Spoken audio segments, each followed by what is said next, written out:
Emily Harper and Jason Mills never imagined. Their lives would be tangled in a deadly web of secrets and betrayal. But when a routine night at McDonald's turned into a nightmare, their fight for truth uncovered a dark conspiracy no one saw coming. On a quiet evening in the small town of Maplewood, the McDonald's near the main street was a familiar spot where people gathered for a quick meal or a friendly chat. The golden arches shone brightly against the fading sunset, casting a warm glow on the parking lot. Inside, the usual crowd was winding down, their day families finishing dinner. Teenagers laughing over fries, and a few late-shift workers grabbing a bite before heading home. Among them was Emily Harper, the shift manager who had earned a reputation for being kind, hardworking, and reliable. She had worked at this McDonald's for 3 years, always the first to arrive and the last to leave when it was her shift. That night, Emily stayed later than usual. She was determined to close the restaurant thoroughly, ensuring everything was spotless for the next day. The soft hum of the cleaning machines and the quiet clinking of dishes being stacked created a peaceful atmosphere. Occasionally, she glanced out the large windows, noticing the occasional car pulling into the lot before quickly driving off. The usual rhythm of the evening was steady and untroubled. It seemed like any other night. Around 11:45 p.m., the last customer had left, and the restaurant was almost empty. Emily double-checked the registers, secured the cash, and began the closing routine. As she moved through the space, turning off the ovens and sweeping the floors, a strange feeling settled over her. Something was off. She couldn't quite place it, but a faint sense of unease crept in, like a shadow lurking just beyond the edges of the brightly lit dining area. She brushed the feeling aside, telling herself it was just fatigue after a long day. Suddenly, the lights flickered for a moment, and then returned to normal. The soft buzzing of the fluorescent bulbs was the only sound in the quiet building. Emily moved toward the exit, her steps echoing on the tiled floor. She unlocked the door, ready to leave, and finally rest. Just as she reached for the handle, a sharp, blood-curdling scream echoed from the kitchen area. It was raw and filled with terror, piercing through the calm of the night.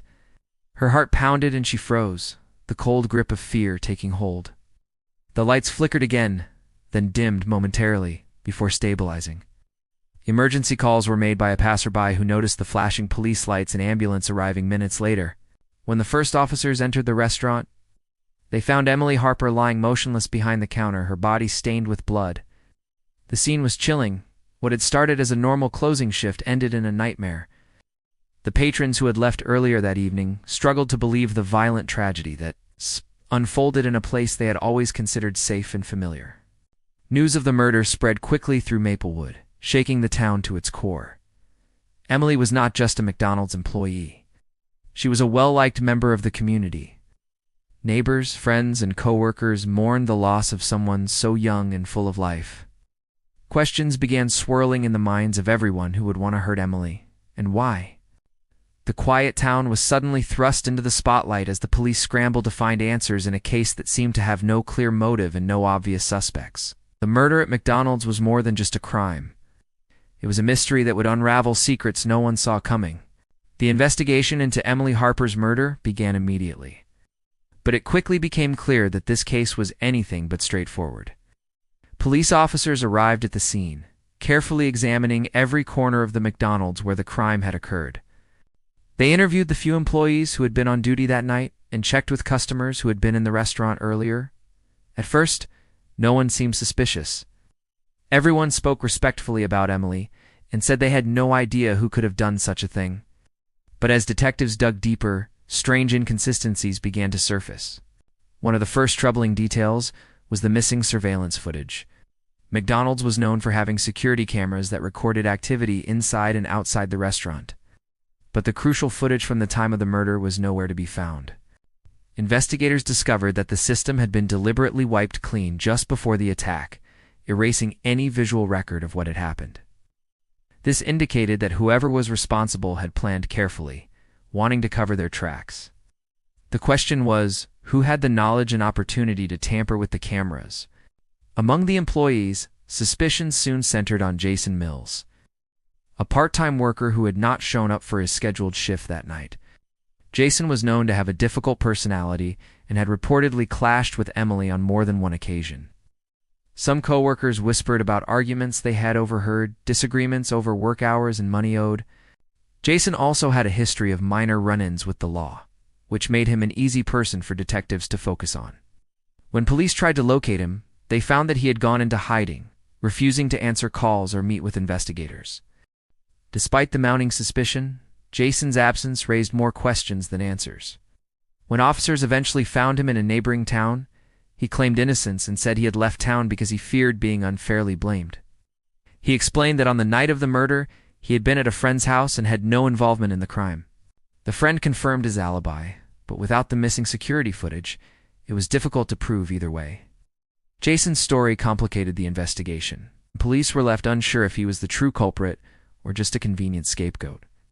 Adding to the confusion, no murder weapon was ever found. The crime scene showed no clear signs of forced entry or robbery, leaving detectives baffled about how the attack unfolded. They combed through the restaurant and nearby areas, searching for any clue that might explain the violence. The lack of physical evidence frustrated the team and deepened the mystery surrounding Emily's death. As the days passed, the town of Maplewood grew restless. Rumors spread quickly, and neighbors speculated about possible motives. Some believed it was a crime of passion, others thought it might be linked to drug activity or revenge. But nothing concrete emerged. The police work continued, but every lead seemed to end in a dead end. The case appeared to be stuck in a maze of shadows with no clear path forward. Behind closed doors, detectives reviewed every piece of evidence repeatedly, determined to find the truth. The missing footage, Jason's suspicious behavior, and the unknown murder weapon created a tangled web that was difficult to unravel. The murder of Emily Harper was no longer just a shocking tragedy, it was becoming a puzzle with pieces that refused to fit together. As frustration grew, one thing was clear: the case was far from over, and the truth was hiding just out of reach. Just when the investigation seemed to hit a wall, new lead came from an unexpected source: a delivery driver who had stopped at the McDonald's that evening. The driver recalled noticing a man lingering near the back entrance, acting nervously and glancing over his shoulder as if he feared being seen. This detail had been overlooked in the early stages of the investigation, but now it became a critical clue. The police returned to the area, searching the alleyway behind the restaurant and nearby streets. They're hidden among trash bins and discarded boxes. They discovered a small piece of fabric stained with blood, caught on a jagged fence. Forensic experts carefully analyzed the fabric. It was from a rare brand of jacket not commonly found in the town, but sold exclusively at a specialty clothing store across the county.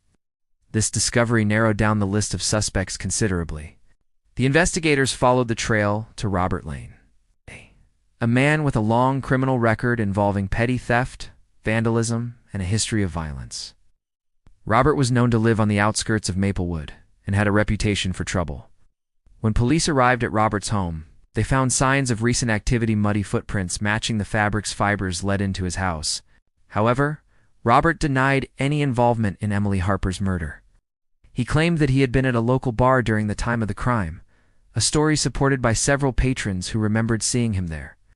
This alibi complicated the situation further, and police were left questioning whether Robert was a suspect or just another unlucky man caught up in the case. The investigation took an unexpected twist. When Robert's lawyer presented evidence suggesting that Robert was being framed, the jacket, according to the lawyer, had been stolen weeks before from Robert's car during a break-in. This raised the possibility that someone had deliberately planted the fabric at the crime scene to mislead the police. If true, it meant the real perpetrator was still out there, carefully orchestrating the investigation to point fingers in the wrong direction. Meanwhile, detectives expanded their search for other clues, interviewing more residents and examining Emily's personal life for anything that might explain why she was targeted. They discovered that Emily had recently been more secretive and tense, behavior unusual for her normally open and friendly demeanor. This suggested that she might have known something dangerous or was involved in something far bigger than anyone had imagined. Despite the new evidence and leads, the police were running out of time and patience. The case had turned into a complex web of conflicting alibis, planted evidence, and hidden motives. What began as a simple murder investigation was now tangled in deception and mystery. Each new clue seemed to raise more questions than answers. The townspeople grew more anxious as the police searched for the truth. The McDonald's murder was no longer just about one tragic death. It was about uncovering secrets hidden deep beneath the surface of a small town. As the investigation pressed on, it became clear that the case was more twisted than anyone could have guessed. What seemed like a random act of violence was slowly revealing a hidden world of lies and betrayal, where nothing was as it appeared, and danger lurked behind every corner. As the investigation deepened, new layers of the case began to unravel, revealing a darker side to Emily Harper's life that no one in Maplewood had suspected. Police uncovered evidence that Emily had been quietly looking into something serious at work, a secret that could have endangered not only her, but others connected to the McDonald's. Her phone and computer were examined, and encrypted messages were discovered, hinting at a hidden investigation she had been conducting on her own. It appeared that Emily had stumbled upon irregular activities involving the theft and resale of valuable supplies from the restaurant. Items like expensive coffee machines, packaged food products, and cleaning supplies were disappearing in suspicious amounts. Further digging suggested a group of employees were working together in an illegal scheme to steal these goods and sell them on the black market. Emily had apparently been gathering proof to expose this operation, driven by a strong sense of justice and unwilling to let corruption continue unchecked. This revelation shifted the entire focus of the case. Emily's murder was no longer a random act or the result of personal conflict. It was a calculated move to silence her before she could blow the whistle. Police started to look closer at the McDonald's staff, searching for connections between those involved in the theft ring and the people who might have wanted Emily dead.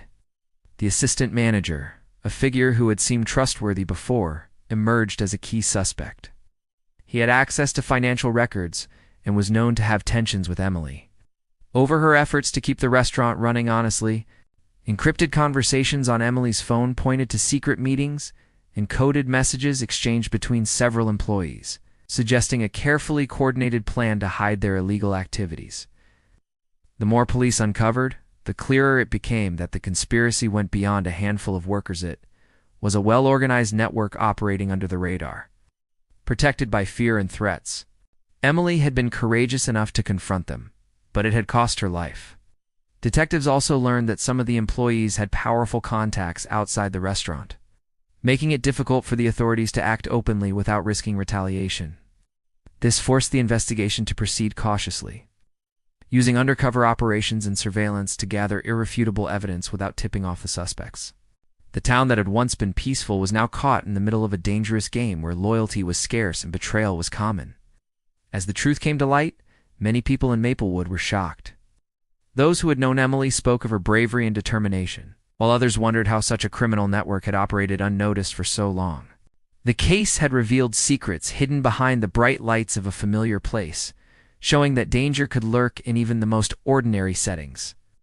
Emily's death was no longer just a tragedy, it was a catalyst for justice. The police were closing in on those responsible, ready to bring the full force of the law down on a corrupt group that had taken advantage of trust and friendship. The dark secret buried beneath the McDonald's was now exposed. The road ahead promised difficult battles, but the hope of closure for a town desperate to heal. With the dark truth finally exposed, law enforcement began a carefully planned operation to dismantle the corrupt network that had operated within the McDonald's for so long. Undercover officers were placed inside the restaurant, blending in with employees while gathering crucial evidence. Surveillance was stepped up, capturing secret meetings and coded exchanges that confirmed the involvement of several key staff members, including the assistant manager and a handful of other trusted employees. The extent of the theft ring went beyond stolen supplies. It involved money laundering, black market deals, and threats to anyone who dared to speak out. Jason Mills, once the primary suspect, was revealed to be caught in a complicated trap. Though he had a troubled past, Jason was not part of the conspiracy. His earlier absence and refusal to cooperate were motivated by fear and mistrust of the police, not guilt. As the investigation unfolded, it became clear that Jason had actually been trying to protect himself from being falsely accused. Once cleared, he reluctantly agreed to help officers by sharing what he knew about the toxic atmosphere inside the restaurant, providing insight into how deeply the corruption had spread. The arrest operation took place quietly, late at night, to prevent any chance of escape or destruction of evidence. One by one, those involved were taken into custody, shocked and defeated by the swift police action. The assistant manager, revealed as the mastermind behind the scheme and the one who ordered Emily's murder, was the last to be arrested. His calm demeanor disappeared as investigators laid out the overwhelming evidence against him: phone records, intercepted messages, and witness testimonies that tied him directly to the crime. The trial that followed gripped the community. The courtroom was packed with residents eager to see justice served. Prosecutors presented a detailed case showing how greed and betrayal had destroyed an innocent life. They painted a picture of Emily Harper as a brave whistleblower who paid the ultimate price for her courage. The defense tried to cast doubt on the evidence, but the mountain of proof was too strong to ignore. In the end, the jury found the assistant manager and his co-conspirators guilty on multiple charges, including murder, theft, and conspiracy. Sentences were handed down that reflected the severity of their crimes, sending a clear message that no one was above the law. The verdict brought a measure of relief to Maplewood, but the wounds left by the case would not heal overnight. The McDonald's itself reopened months later under new management, with a fresh start and increased security measures to ensure the safety of employees and customers. Emily's family received support from the community and the company, honoring her memory with a scholarship fund created in her name to help young people pursue their dreams. Though justice had been served, the murder of Emily Harper and the twisted conspiracy behind it left an indelible mark on the town. It reminded everyone that beneath the surface of everyday life, dark secrets could hide in the most unlikely places. The McDonald's murder case became a chilling example of how courage and determination can shine a light on corruption, but also how dangerous it can be to stand up against those willing to kill to protect their secrets. Maplewood slowly moved forward, forever changed by the tragedy, but stronger for having faced the darkness and brought it into the light. The story of Emily Harper remained a lasting reminder of the cost of truth and the power of justice to prevail against even the most twisted of crimes.